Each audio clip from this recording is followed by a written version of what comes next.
everyone, and welcome to our discussion about gender, society, and feminism in the 21st century.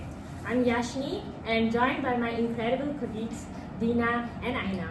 Today we are spending time, real time, unpacking one of the most powerful, invisible forces shaping every aspect of human life, which is gender. Our conversation isn't just academic, it's personal, cultural, historical, and political. We'll trace how gendered expectations form, how they are reinforced, and what happens when individuals and societies start to challenge those expectations. Thank you, Yasheni. To start, it is vital that we draw a clear distinction between sex and gender. Sex refers to biological characteristics, which is chromosomes, hormones, and anatomy. But gender is something else entirely. It's like social, cultural, and symbolic. It's about how societies assign meaning to being male, female, or any identity beyond those categories. Gender is not what we are born with, it's what we are taught to perform, reproduce, and enforce. Well said, Dina. And that performance begins almost immediately, doesn't it? From the colour of our baby clothes to the tone that people use when they speak to us, where a boy cry might be dismissed as toughening up, while the girl's tears are soothed with affection. It's social programming disguised as parenting, and it teaches us early that emotions, ambition, and also behavior are gender territories. Exactly, Aina. The sociologist Judith Butler describes this as gender performativity. We don't simply have gender, we do gender. We act it out through language, clothing, mannerisms, relationships, and choices. Every gesture, every expectation, every norm becomes part of an invisible performance. Right, Yashini. That either draws heavily from every government the presentation of self in everyday life. Government said, life is a stage. We all perform roles based on how society scripts us. Gender is one of the biggest scripts.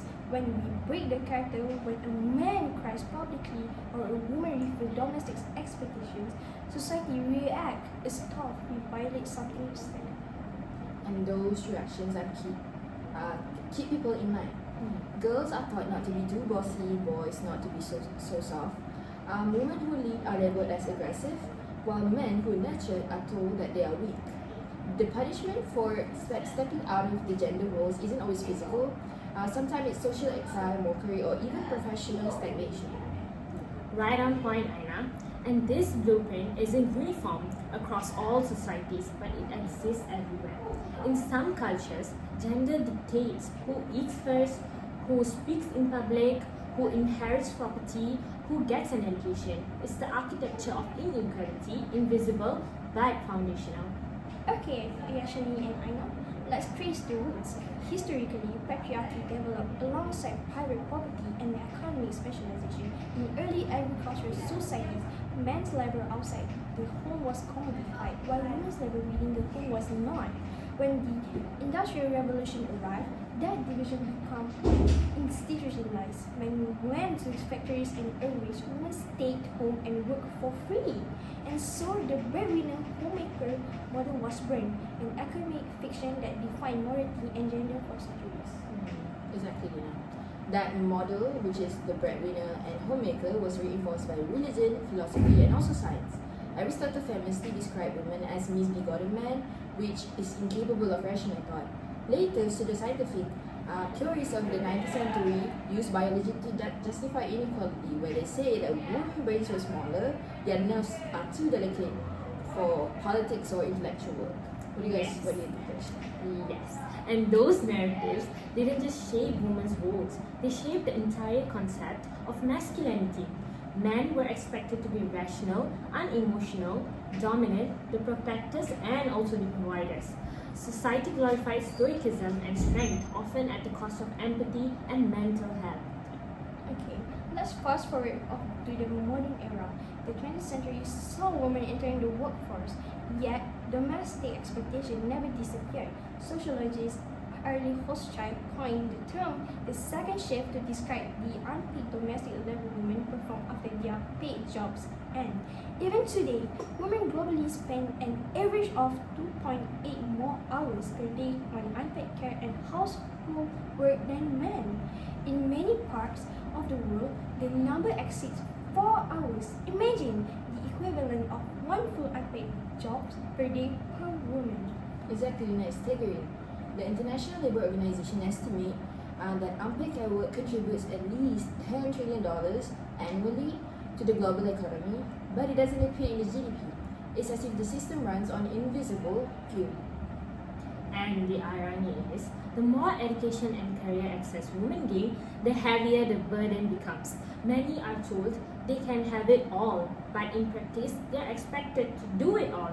Feminism helped open the door to public life, but the private sphere, which is the home, remains the most resistant to equality. As for me, I think it is also important to talk about the cause of this structure for men. Patriarchal norms condition men to equate vulnerability with weakness. Globally, men die by suicide 3 to 4 times more often than women. They're less likely to seek therapy, more likely to die in work-related accidents, and more likely to be the victims of violent crime. Traditionally, masculinity becomes a straitjacket and emotionally, physically, and socially. Yes, Dina, that's why gender equality must not be framed as a woman issue, but rather it should be framed as a human issue. A culture that punishes empathy in men and ambition in women deprives everyone of wholeness. Exactly. Gender liberation benefits everyone. It gives men permission to feel and women permission to lead. It dismantles the illusion that equality is a zero-sum game. Okay, we can't discuss gender without discussing intersectionality. The framework introduced by Kimberly in 1989, intersectionality explains that different social categories such as race, class, sexuality, disability don't just coexist, they interact, creating component of discrimination. For instance, a white middle class woman and a working class black woman experience sexism differently. Their struggles overlap but don't align.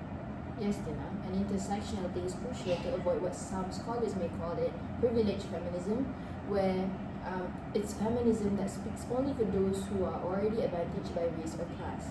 The world's majority of women don't have the same access to education, healthcare, and also safety as those in industrialized nations. I totally agree with you, Aina, and the data also reflects that.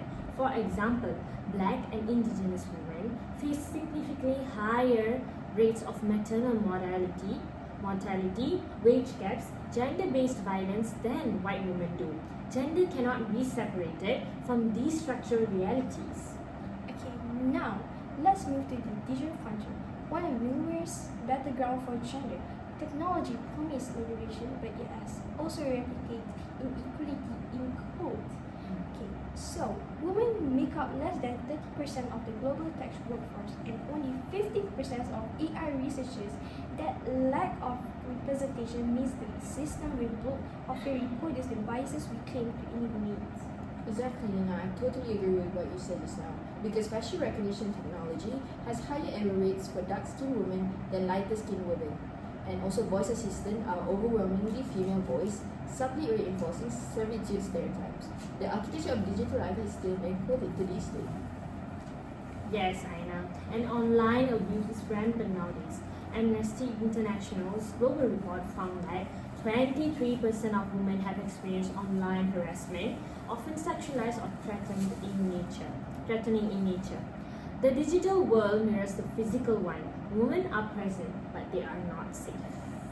Okay, I think it's worth remembering that gender norms are uniform globally. In some indigenous cultures, gender diversity has existed for centuries. The two-spirit identity in many Native American tribes, the Hijra community in South Asia, and Fire of Fame is somewhat show that non-binary identities are not modern inventions. They were erased by colonialisms and Western norms. Exactly, Lina. Colonial system imposed rigid binaries and patriarchal hierarchies where fluidity once thrived.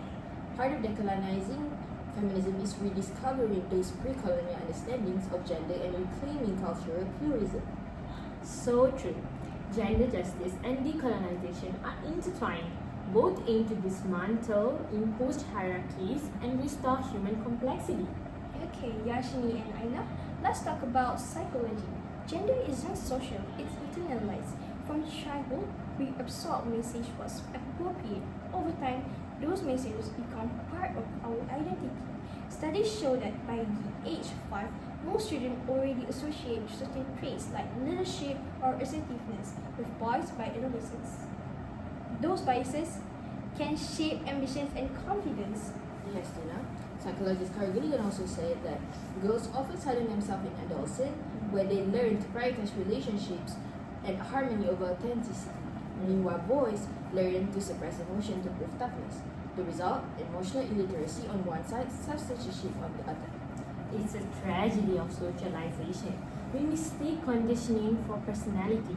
True revelation requires re-educating ourselves, learning to unlearn what society taught us about who we're supposed to be. Okay, let's also discuss about culture.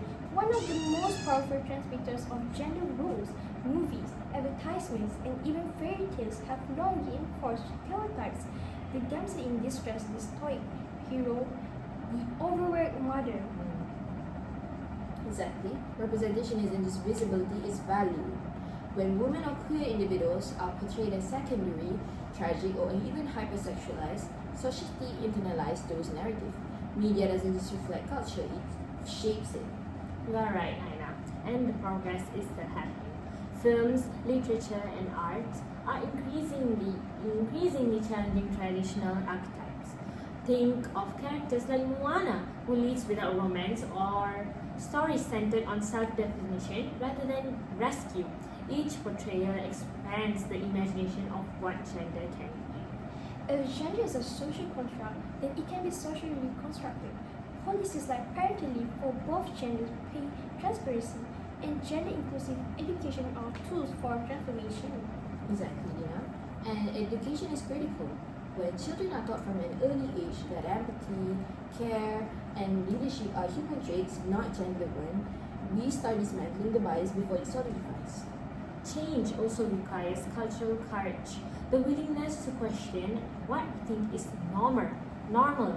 As Bell Hooks wrote, patriarchy has no gender. Women can enforce patriarchy just as men can challenge it. True equality demands collective introspection.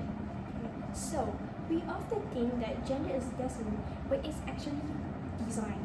The challenge before us is to redesign society to make the blueprint flexible, inclusive, and fair. Gender justice isn't about erasing difference, it's about erasing hierarchy. It's about valuing care as much as control, cooperation as much as competition. Beautifully said, Aynaa and Deena. Let's remember, gender is not a static category, it's a living conversation, and that's what we're here for, to keep the dialogue alive. Okay guys, now we're diving into the question that stirs debate around the world. Is feminism still needed today, or has it outlived its purpose? It's a provocative question, and one that forces us to think critically about progress, privilege, and also power. As for me, I think it is provocative and necessary because the truth is every generation faces the temptation to declare the fight won, but the data and the daily realities of women and marginalized genders across the globe suggest otherwise. Feminism might have changed shape, but its heartbeat is as strong as ever. Absolutely, Dina, I agree with you. I think part of the confusion comes from the word itself, feminism. For some, it feels outdated, even divisive. But at its core, feminism has never been about elevating women above men. Instead, it's about dismantling the system that restricts everyone. The goal isn't female dominance, but it's human equilibrium. That's an important point. Let's start by grounding ourselves in definitions. Feminism fundamentally is the belief in social, political, and economic equality of the sexes, but it's also a practice, a methodology, and worldview, one that asks us to interrogate who has power and why. And those power structures are very neutral. They are shaped by centuries of patriarchy, colonialism, and capitalism. Feminism asks us to challenge the default to question why maleness is seen as neutral and everything else is other. Yes, that Is it yes, Deena. Bell Hooks famously wrote, "Feminism is for everybody." That line dismantles so many misconceptions that feminism is anti-male, that it's atheist, that it's angry. Feminism is a club, it's an ethical commitment to fairness. Now, let's trace how feminism evolved into the form we know today. Deena, would you walk us through the four waves? Gladly, the first wave began to the 19th and early 20th centuries, focused on legal rights, primarily the right to vote, to own property, and to access education. Women like Mary Wollstonecraft, Sojourner Truth, and Emily Fancourt fought to make women visible as citizens. The second wave emerged in the 1960s and stretched through the 1980s. It expanded the agenda, not just legal equality, but social and cultural liberation. Simon de Beauvoir, the second sex challenged the myth of the eternal feminine, while women in the US, France, and India demanded reproductive rights, workplace equality, and freedom from domestic confinement. Then allow me to elaborate on the third wave, where we have the third wave in the 1990s, a response to the perceived exclusivity of earlier feminism. This wave brought intersectionality and diversity to the forefront. Thinkers like Bell Hooks, Audre Lorde, and Chandra Thakur Mohanty emphasized that feminism has to be inclusive, which it must include race, class, sexuality, and also geography. What do you think, Yasheni? Yes, guys, and now we're living in the fourth wave, which emerged around 2010 and continues until today. It's digital, intersectional, and global. The internet has become a megaphone for feminist activism, from #MeToo and #TimesUp to movements against period stigma and online harassment. You're right, Yashini. Each wave built upon the last, expanding not just the definition of women, but the very concept of equality, and the movement still evolving. It can't possibly be outdated. Let's play devil's advocate for a moment. Critics often argue that feminism has already achieved its goal. That women can now vote, work, and also lead. In many countries, legal equality is enshrined. So why, they ask, do we still need feminism? That's the mission accomplished. Narrative and its appeal is partially to those who benefit from the illusion of progress. But legal equality isn't the same as lived equality. Laws can be changed overnight. Cultures takes generations. Exactly. On paper, women in many nations have rights, but that doesn't mean they can exercise them safely or equally. What use is the right to work if childcare is unaffordable? What use is the right to vote if representation is symbolic? Yes, and let's not forget that feminism is global. While one woman in a Western country might be debating glass ceilings, and another in Afghanistan is fighting for the right to go to school. The feminism is over. To say that feminism is over is to ignore geography and privilege. Okay, let's bring in the hard data. The World Economic Forum's Global Gender Gap Report shows that the world has closed only 68.5% of the overall gender gap. At the current rate, full parity will take 134 years. The largest gap remains in political empowerment, only 22.5% closed globally. That means that women hold less than a quarter of political decision-making positions. Wow, Deena. And in terms of economic participation, women still earn less, own less, and lead less.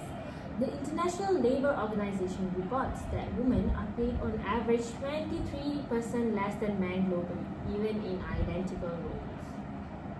Yes, and then there's unpaid labor, where I mentioned this now about the world, where the unpaid care work contributes $10 trillion annually to the global economy, where if that work were compensated. Feminism remains the only movement consistently naming and challenging that inequality. Yes, I know. Even in education, a supposed success story, women's progress is uneven. While girls outnumber boys in tertiary education in many Western nations, in sub-Saharan Africa and South Asia, millions of girls are still denied access to primary schooling. Yes. So when people say feminism isn't needed, what they often mean is I personally am comfortable. But feminism isn't about comfort, it's about justice. But we cannot ignore that feminism also faces significant backlash, even among younger generation. Some perceive it as divisive or man-hating, and others feel alienated by its academic language or social media polarization. But that backlash is new. It's cyclical. Every wave of feminism faced resistance. In the 1920s, suffragettes were ridiculed as hysterical. In the 1970s, feminists were caricatured as angry and unfeminine. Today, online the term feminist still attracts ridicule or hostility. True. And that resistance often comes from fear. Fear of change, fear of losing privilege, fear of accountability. Patriarchy doesn't just oppress women, it conditions men to see equality as a threat to their identity. Which is why then we need to reframe feminism not as suffragette, but instead as passion. We always believe that feminism is about men losing power, but it's not. It's about everyone gaining freedom. Yes. The fourth wave has been revolutionary in the regard. Movements like #MeToo, #TimesOut, and #MeWomenMenos use technology to expose systemic abuse that had been normalized for centuries. The scale of solidarity was unprecedented.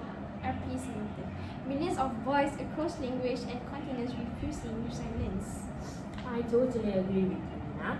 And digital feminism also redefined visibility. Survivors of harassment and violence who were once shamed into silence found collective power online.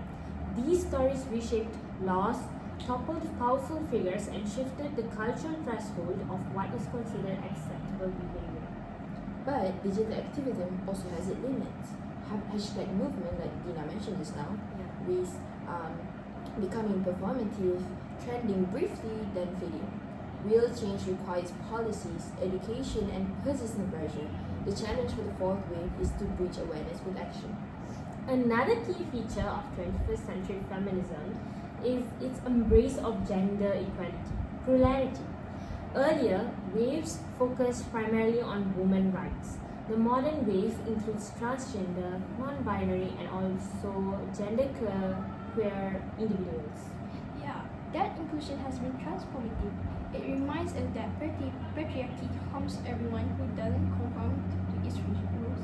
A trans woman facing workplace discrimination or violence is fighting the same structural oppression that feminists have battled for generations. It's all part of the same system.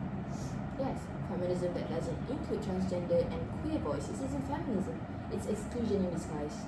True equality must be intersectional, or it risks replicating the very hierarchies it seeks to dismantle. Now, we are going to talk about economics because gender equality isn't just moral, it's material. The World Bank found that global GDP could increase by $172 trillion if women earn the same as men. Yes, and yet across the world, laws still restrict women's participation in economic life. As of 2024, only 14 countries grant women the same legal work right as men. In others, women need spouse's permission to start businesses, open bank accounts, or travel freely. And when crises hit, economic, environmental, or even health related, women are disproportionately impacted. The COVID-19 pandemic, for instance, erased decades of progress as millions of women left the workforce to handle unpaid responsibilities. Correct, Aynaa. Which means that feminism isn't just about identity, it's about the very structure of the economy. Until care work is valued, equality remains an illusion. Okay, so where does that leave us? I think the task of modern feminism is less about convincing people of inequality, but most people now acknowledge it, and more about mobilizing willpower to change it. Exactly, I agree. Right, awareness without action becomes complacency. The feminist movement must keep evolving from critique to creation. We need feminist economics, feminist design, and also feminist technology, and as well feminist leadership. That's the future now. Not feminism as a protest alone, but as a philosophy embedded in governance, business, and also education. It's not about who shouts the loudest, but who builds the fair systems. You're right, actually. And we can't end this section without acknowledging the feminism of the global south, where the flight isn't about boardroom quotas, but basic survival. Exactly. In Iran, women face imprisonment for removing their hijabs. In parts of Africa, they fight child marriage and genital mutilation. In Latin America, women march against femicide. One woman killed every 2 hours in some regions. Exactly. These are not side stories, they are the heart of feminism's ongoing necessity. Feminism is global, or is it nothing? So to It is answer the question, is feminism outdated? Absolutely not. Absolutely not. It's evolving, expanding, intersecting. And feminism is not a destination, it's a continuum. It grows with our understanding of justice.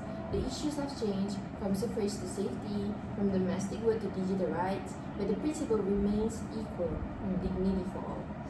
Wonderfully put. Feminism isn't a relic of the past, it's a blueprint for a just future. The work isn't done, it's just transforming. Okay, guys, last but not least, let's take a moment of reflection. After tracing the past, present, and future of gender and feminism, we now turn inward. Because after all the policy debates and data, feminism is ultimately about how people feel, about freedom, safety, love, and also belonging. Exactly, Yasheni. Movement change laws, but emotion change laws. The emotional legacy of feminism is the quiet revolution inside us, the unlearning of shame, the rediscovery of worth, the courage to take up space. Exactly, Deena. And that revolution continues every day. Every time a parent teaches a child that kindness is strength, every time a person dares to live authentically, every time someone says no and means it, that's feminism breathing.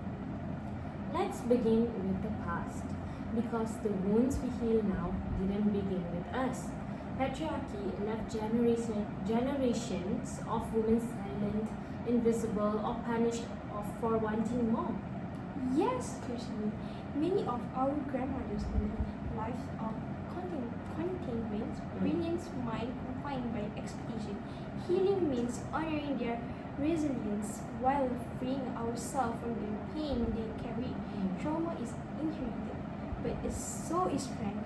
Feminism gives us tools to transform that inheritance. Yes, it's a kind of emotional archaeology, digging through the layers of silence, guilt, and survival. When we name what was unspoken, we change the script for everyone who comes after us, which, in other words, the future. And men carry inherited wounds too. The pressure to be invulnerable, to equate love with weakness. Feminism allows both gender to grieve what patriarchy stole from them. Healing isn't gendered, it's universal. One of feminism's most powerful insight came from the 1970s slogan, "The personal is political." It means that our private experience, love, labor, and emotion are shaped by structures of power. Yes, Dina, and that realization can be liberating. Realizing that your exhaustion, your insecurity, your silence isn't just personal failure but social conditioning, that's the beginning of self-compassion. Yes, healing begins when we stop internalizing oppression, when we realize we are not broken, that the system is broken. And it flips both ways too. The political is also personal. True change happens when movement remember the human face they fight for, when empathy becomes the engine of activism. Okay, Yasheni and Dina, let's talk about love. Because the feminist revolution also enters our hearts and homes, how do we build relationships that are truly equal? I think equality in love means partnership without possession. respect without fear. It's about letting go of dominance as the measure of strength. Yes, actually, feminism doesn't just romance, it deepens it. Yeah. When two people meet as equals, love becomes a choice, not obligation. There's no weaker or stronger, just two humans building freedom together. Exactly, well said, Yasheni and Deena. And emotionally, the invisible work of caring, remembering, and also listening must be shared. Love isn't sustainable when one person carries all the empathy. That's the next frontier of intimacy, which is mutual care, not assigned care. Yes, Yashini. Every generation has a chance to rewrite the script through parenting and education. Imagine raising children without saying boys don't cry or girls must behave. Exactly. Feminism in parenting means teaching emotional fluency, which will let the kids name feelings without shame. It also means showing that men can nurture, women can lead, and everyone can dream. And also, in classrooms, we must move beyond gendered expectations. The future belongs to emotionally intelligent children who see diversity as normal, not exceptional. Yes, parenting and teaching are where revolution take root. Quietly, daily, one story at a time. Yes. And another career of emotion and healing is art. Stories, song, films don't just entertain, they teach empathy. Yes, Deena and Aynaa. Representation also heals. Seeing yourself in stories not as a victim or a side character, but as a full human can restore dignity. Yes, actually. Art also preserves memory. Feminism depends on storytelling, from oral history of grandmothers to digital archive of protest. When we tell the truth about our pain and our joy, we leave a map for others. Now we are going to look at the next wave, the young feminists of today, which is we call Gen Z. They are bold, intersectional, digital, and impatient for change. Yes, actually, they rewriting the language. They talk about gender fluidity, body positivity, consent, and inclusivity with a fluency all the generations struggle to find. Yes, they also demand accountability from government, brands, even movement. For them, feminism isn't theory, it's everyday practice. How you treat workers, how you talk online, how you share space. Well said, Anna. And they are expanding compassion outward to mental health, climate, and also animal rights. The next generation's feminism is planetary and personal at once. Yes. So the digital world has given this new feminism a megaphone but also a burden. Online activism can create fatigue, polarization, and harassment. True, we need digital self-care. Remembering that social media is a tool, not the soul of the movement. The most powerful change still happen offline, in empathy, in conversation, in community as well. Exactly. Feminism must cultivate sustainability, emotional sustainability. Activism without rest becomes self-harm, guys. Yes, Yashini, here's something rarely discussed. Forgiveness. Feminism has exposed deep injustice, but the path forward must also include healing, forgiving without forgetting, rebuilding without retreating. Yes, Dina. Anger is a catalyst, but compassion is a compass. Feminism began in rage, but will survive through empathy. And also, empathy isn't softness, it's courage. The courage to listen to those who disagree, to see humanity even in those conditioned by patriarchy. That's how hearts evolve. Do you agree with me, Nina? Yes, I agree with you, Yashini. Feminism invites us not just to change society, but to change ourselves. To ask, where do I still carry bias? Whose voice am I silencing in my own mind? That's sacred work. Introspection as activism. Because systems live inside us. We dismantle patriarchy not only in laws, but in habits, language, and also thoughts. Exactly. The external revolution must always mirror an internal one, right? Yes. When I think about the legacy of feminism, I think about wholeness. People allowed to be entire, not searching for permission. Yes. Feminism teaches that strength and softness, logic and love, ambition and care are not opposite, they coexist. And that coexistence is healing. The world won't be equal just because power is balanced. It will be equal when we finally stop dividing our humanity. Yes. So, what do we leave to the next generation? I hope they inherit less fear, less shame, more space to breathe. If you ask me, I would say that I hope they inherit empathy, the understanding that liberation isn't about winning, but about belonging. Not only that, and I hope they inherit imagination, the courage to dream worlds beyond what we can see. Because every right we have today began as someone's impossible dream. Well said, Yasheni and Aynaa. I think feminism is a closed chapter, it's an open pause. Yes, it beats in every act of kindness, in every boundary honored, in every truth spoken. Yes, and maybe the greatest legacy of all is this, that we learn to love ourselves, each other, and also the planet without domination and without fear. Until next time, keep healing, keep imagining, and keep loving loudly.